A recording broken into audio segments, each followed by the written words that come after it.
Praise the Lord. प्रभु यीशु मसीह की पवित्र हजूरी में आप सबका स्वागत है। तो आज हम परमेश्वर के वचन में से सीखेंगे भविष्यवक्ता के बारे में, भविष्यवाणी के बारे में। असली भविष्यवक्ता, असली प्रोफेट, असली नबी बाइबल में लिखा, उनके फलों से आप उनको पहचान लोगे। एक बार मूसा ने वचन के बाहर जाकर एक काम किया था। वो काम जब उसने एक शादी की जिसे मना किया गया था कि गैर कौम में हम जाकर शादी नहीं कर सकते, और उसकी बहन ने और उसके भाई ने उसका विरोध किया, और उल्टा परमेश्वर ने उसकी बहन को कोड़न कर दिया। वजह क्या थी? मरियम गलत नहीं थी, मना था कि दूसरी औरतें आएंगी और वो हमें हमारे परमेश्वर से दूर लेकर जाएंगी, तो इसलिए हमने अपने लोगों में शादी करनी है, ऐसा बाइबल में लिखा हुआ था। लेकिन मूसा ने कूशी औरत के साथ विवाह कर लिया था। इस वजह से वो लोग कुड़कुड़ाने लगे थे, और परमेश्वर ने मूसा से कोई ऐसी बात नहीं कही। परमेश्वर ने मूसा को कोई सज़ा नहीं दी, उल्टा सज़ा किसको मिली? मरियम को। क्यों? परमेश्वर के वचन में लिखा, मूसा नम्र तो था ही, लेकिन परमेश्वर बोलते हैं मूसा मेरा विश्वास योग्य पात्र है। परमेश्वर के वचन में लिखा, मूसा विश्वास योग्य है। अगर वो विश्वास योग्य है, परमेश्वर को पता है, तो वो किसी औरत के पीछे नहीं जाएगा। परमेश्वर इतना विश्वास अपने नबी के ऊपर करते हैं। प्रभु अपने लोगों से लड़ते हैं। किसके कारण? नबी के कारण। वचन में ऐसा लिखा है, यहोवा हमारी जंग लड़ेगा। परमेश्वर बोलता है तुम चुप रहो। परमेश्वर यहूदियों की ओर से, परमेश्वर के लोगों की ओर से लड़ता है, लेकिन उन्हीं लोगों से परमेश्वर लड़ता है जब उनके नबियों की कोई हानि करता है। तो परमेश्वर अपने नबियों को बहुत अहमियत देते हैं, और ये एक छोटा काम नहीं है परमेश्वर की बात सुननी, और वही सेम बातें परमेश्वर के लोगों को जाकर बताना, चाहे आगे कोई क्यों ना हो, कोई बड़े ओहदे वाला क्यों ना हो।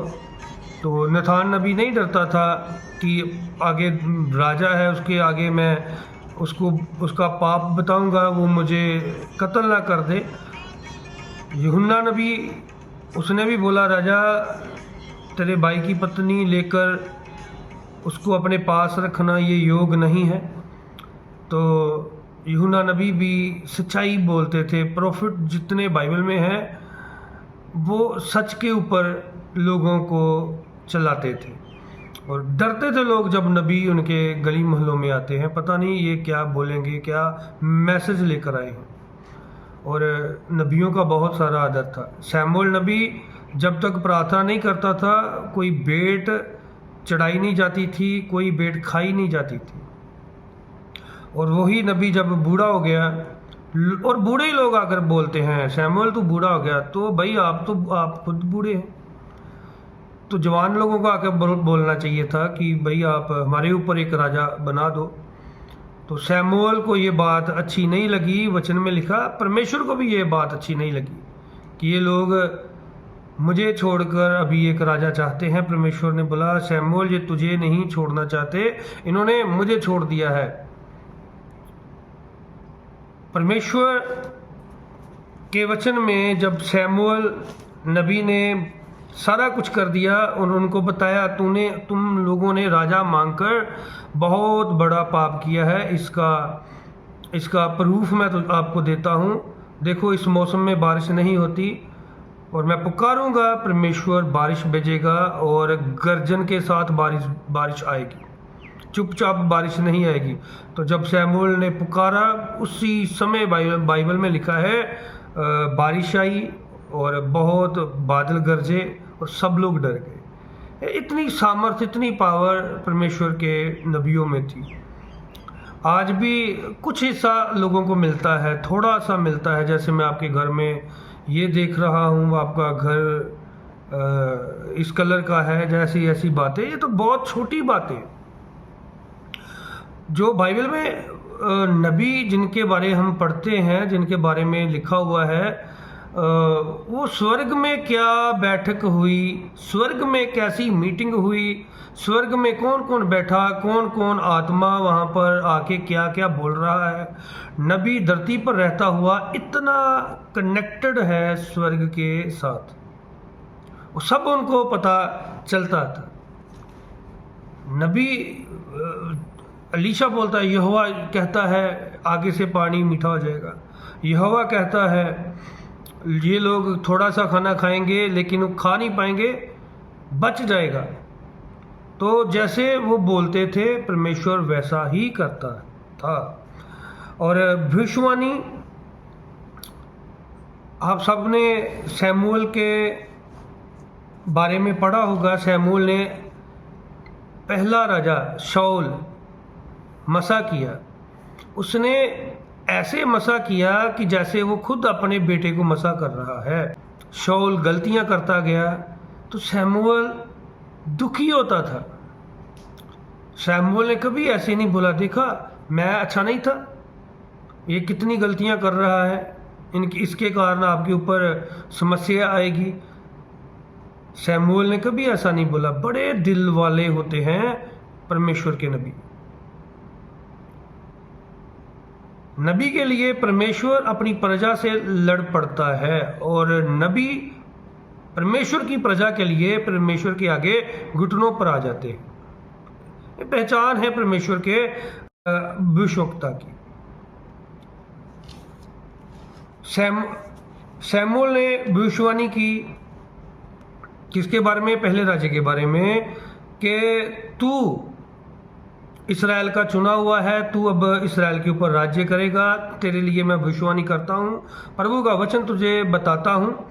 पहला शमूएल 10:2 में लिखा है, तू जब रखीएल की कब्र के पास जाएगा, तुझे 2 आदमी मिलेंगे, वो बोलेंगे तेरा पिता तेरी चिंता करता है, जिन गद्दियों को तू ढूंढता था वो तो मिल गई हैं। माफ़ करना, ये वचन मेरा उनके लिए होता है जो ऑलरेडी बाइबल जानते हैं।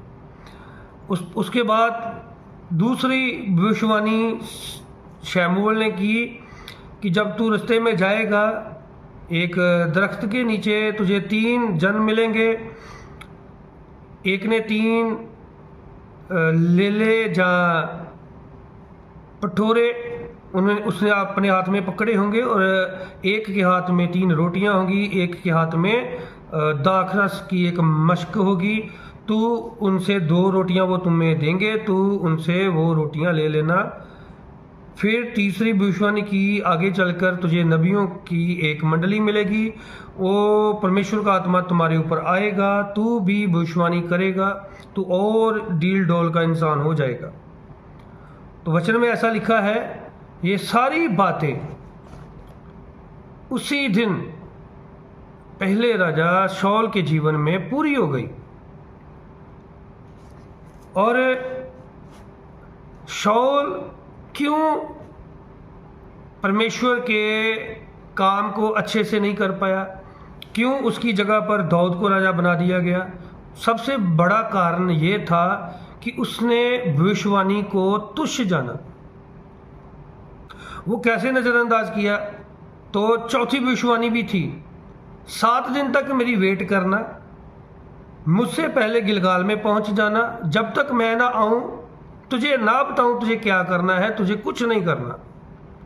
तो अगर आप पढ़ोगे पहला शमूएल 10:4 में, ये 4 नंबर, एक ही भविष्यवाणी है, उसके 4 हिस्से थे। पहला हिस्सा गद्दियां मिल गई हैं, दूसरा हिस्सा 2 रोटियां तुझे मिलेंगी, तीसरा हिस्सा परमेश्वर की टोली तुझे मिलेगी, चौथा हिस्सा तू मेरी वेट करना। तो जब आप पढ़ोगे पहला शमूएल 13 अध्याय उसके 8 वचन में लिखा, जब शाऊल वेट करता करता थक गया, उसको पता चल गया कि अभी लगता है शमूएल नहीं आएगा, तो उसने खुद बलिदान किए, खुद बेटे चढ़ाई। उसी समय शमूएल आ गया, ये चढ़ाकर ही हटाया, उसी समय शमूएल आ गया। शमूएल ने बोला तूने क्या किया? तो फिर आगे बोलता है सारे लोग मुझसे दूर होते जा रहे थे, मैंने सोचा ये भाग ना जाए, मैंने प्रार्थना नहीं की, मैंने खुद ही बलिदान कर दिया। तब शमूएल ने बोला ये तूने काम इतना पापमय किया है, अब परमेश्वर तेरा राज इस्राएल के ऊपर स्थिर नहीं रखेगा। तो ये था भविष्यवाणी को तुच्छ जानना। पहला थिस्सलुनीकियों 5 अध्याय, भविष्यवाणी को तुच्छ मत जाने। अरे 3 पूरी हो गई थी, चौथी भी पूरी हो जाएगी, थोड़ा सब्र कर, वेट कर। उसने बोला मैं आऊंगा तो वो आ जाएगा। तो इस कारण शाऊल राजा होने से रह गया, उसकी जगह पर उसका बेटा राजा नहीं बना, उसकी जगह पर और कोई राजा बना, उसके बच्चे आगे आगे आगे राज करते रहे। तो भविष्यवक्ता को कभी आप छोटा मत जाने। भविष्यवक्ता की भविष्यवाणी के ऊपर आप भरोसा रखें और पहले उनकी पहचान करें, ये रियल हैं या नहीं। बिलेआम नबी था, बिलेआम अगर कर्ज कर देता यहूदियों को, श्राप दे देता, तो वो श्राप लग जाना था। चाहे वो नबी पैसे के पीछे भागना उसने शुरू कर लिया था, तो परमेश्वर ने उस नबी को रात को ही चेतावनी दे दी थी, ये मेरे लोग हैं, ब्लेस लोग हैं, इनसे दूर रहना, इनके लिए कुछ अपशब्द मत बोलना। तो जो परमेश्वर का भविष्यवक्ता है, आपका काम है उनकी रिस्पेक्ट करना और जो उन्होंने भविष्यवाणी की है उसके ऊपर विश्वास करना। और अगर वो परमेश्वर की ओर से मैसेज है और आपको भी परमेश्वर गाइड करेंगे कि ये बात परमेश्वर की ओर से है, इस भविष्यवक्ता ने अपने मन से ये बात मुझसे नहीं कही, तो आप ब्लेस रहेंगे।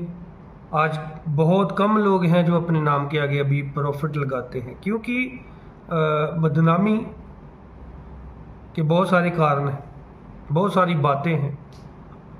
वचन में लिखा है झूठे भविष्यवक्ता लास्ट के समय में उठ खड़े होंगे। तो झूठे खड़े होंगे, उन्हें पहचानने के लिए परमेश्वर ने आपको बोला है, ना कि उनके ऊपर सज़ा सुनाने के लिए, ना कि उनके ऊपर दोष लगाने के लिए। बस आप उनकी पहचान रखें, पर वो अपना काम कर रहे हैं, परमेश्वर उनको देख रहे हैं। अगर वो ठीक हैं, प्रभु उनको बड़ी आशीष देंगे। जो अगर वो गलत हैं तो परमेश्वर से उनको कुछ नहीं मिलेगा। धरती पर मिल सकता है, स्वर्ग में कुछ नहीं है। ये बात भी क्लियर कर लेते हैं। हे कुकर्म करने वालों, मुझसे दूर हो जाओ, मैं तुम्हें नहीं जानता। बहुत सारे कहेंगे मैंने तेरा नाम लेके भविष्यवाणी नहीं की, मैंने तेरा नाम लेके दुष्ट आत्मा को नहीं निकाला, बीमारों को चंगा नहीं किया, तो ये फिर दुष्ट कैसे हुए? ये तो प्रभु का काम कर रहे हैं, परमेश्वर के काम को आगे लेकर जा रहे हैं। इसके पीछे मनोरथ क्या है, इसके पीछे वजह क्या है, ये मायने रखता है कि वो रियल है कि वो फेक है। काम वैसे होंगे, अथॉरिटी है, परमेश्वर काम करेंगे। उसके पीछे मनोरथ कैसा है, उनके पीछे काम करने की वजह क्या है? स्वर्ग राज को फैलाना, प्रभु का नाम आगे लेकर जाना, कि खुद बढ़ना, खुद आशीषित रहना, या खुद ऐसी लालसा करने की मेरे पास सारा कुछ होना चाहिए। तो इन लोगों को बोला जाएगा, हे कुकर्म करने वालों, मुझसे दूर हो जाओ, मैं तुम्हें नहीं जानता, तुम कौन हो। तो अंत का समय तब से बोल रहे हैं जब से यीशु मसीह के चेले 12 चले प्रचार कर रहे हैं। वो कब आएगा, कैसे आएगा, किसी को अभी उसका पूरा ज्ञान नहीं है। और हमें ऐसे समझना है कि यीशु मसीह कल आ जाए तो हम तैयार हैं जाने के लिए। हम अपनी अपनी तैयारी के ऊपर ध्यान दें। नबी कलीसिया की उन्नति के लिए हैं, नबी कलीसिया की बरकत के लिए हैं। संत पौलुस नहीं जानते थे कि यरूशलेम में वो जाएंगे और पकड़े जाएंगे।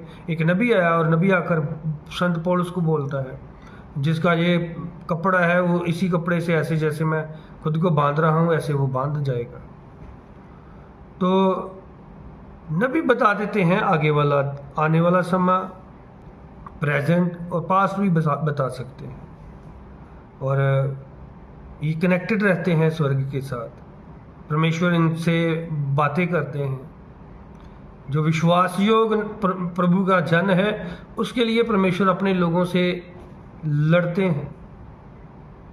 कोई उनको बात नहीं कर सकता, कोई उनके आगे कोई ऊंची जबान से बोल नहीं सकता, क्योंकि वो किसका भेजा हुआ है? परमेश्वर, खुद परमेश्वर का भेजा हुआ। तो खुदा इन वचनों के साथ आप सबको ब्लेस करें। सबको जय मसीह की।